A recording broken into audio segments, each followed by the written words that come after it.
I know that application problems where you have to interpret information and apply math to it is very difficult for some students. So I'm giving you this video to help you, but I would ask that you only listen to enough to get you started and then stop it and try to figure out the rest on your own, because you'll learn more that way. Feel free if you're really confused to listen all the way through, but try to use it as little as you can and still understand what you're doing.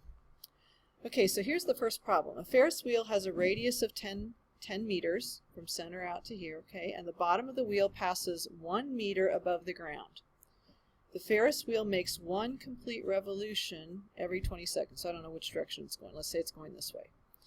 Assume that the starting point of the cycle is at 0 seconds when the Ferris wheel is at its lowest point. So let's say the Ferris wheel, starts down here because maybe somebody's getting on the Ferris wheel. Let's make that red.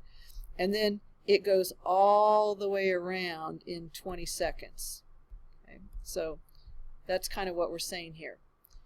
Draw a sinusoidal graph showing the distance of the Ferris wheel above the ground, y, as a function of time, t. So my x value is going to be labeled in time, as I said in the directions above, not as x. So we're going to call it t, but it's the x-axis. Okay, so let's go ahead and draw an x and a y-axis. And since time, there's not going to be any negative time, and there's not going to be any negative distance here because the Ferris wheel is going completely above the ground. So I gave you some tips. What is the highest and lowest distance above the ground?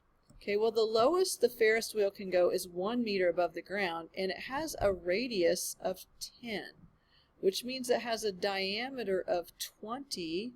So how high can it go? Okay, 21. So it goes from 1 foot to 21 feet. So this is height above the ground in feet. Okay. Now on the x-axis it says assume that the starting point of the cycle is at 0 seconds. So we're going to say when someone gets on before the Ferris wheel starts, someone's on there and the Ferris wheel is about to start, it's 0 seconds.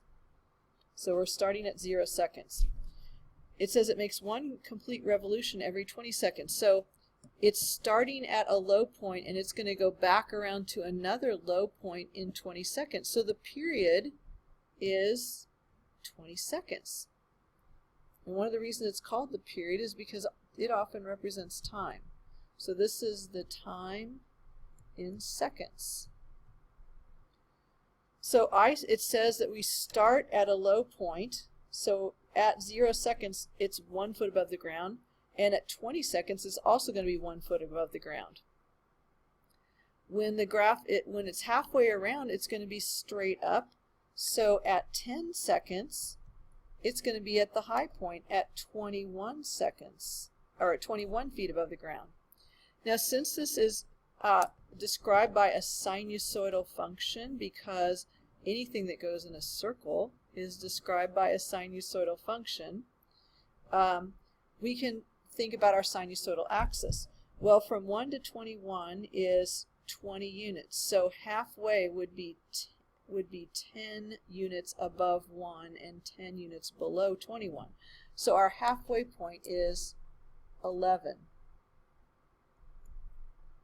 So I'm going to draw a sinusoidal axis at 11. So at 5 seconds and at 15 seconds, then I'm going to be at my halfway point here and here.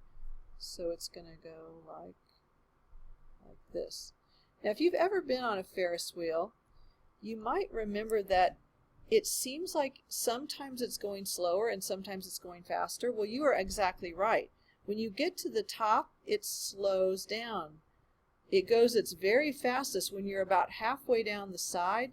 That's when it's going its fastest. It has a bigger change in distance over time right here at the inflection point. So at the inflection point, as you're on your way up and as you're on your halfway on your way down, that's when you're going the fastest on the Ferris wheel. It's not a constant rate of speed all the way around. Now part B then says write an equation for the function shown in your graph. So here's part A. Part B. Now it's just writing an equation for a graph.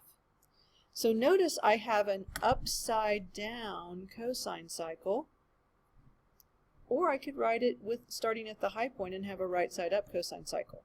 But let's think about the things I know. I know my sinusoidal axis is 11. I know the amplitude is 10.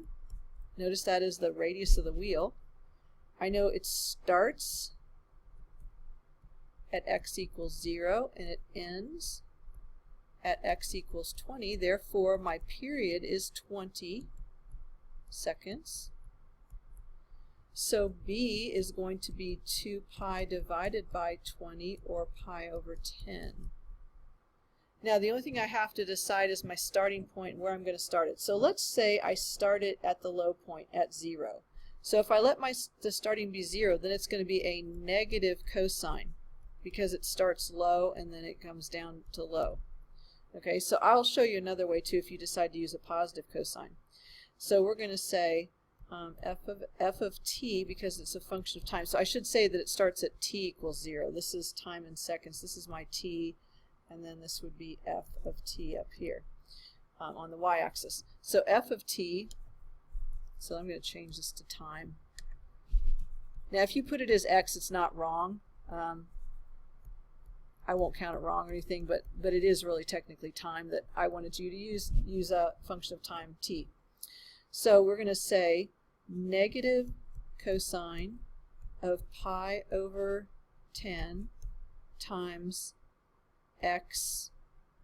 You don't really have to put x minus 0, I'll just put it in there, but you could just say x.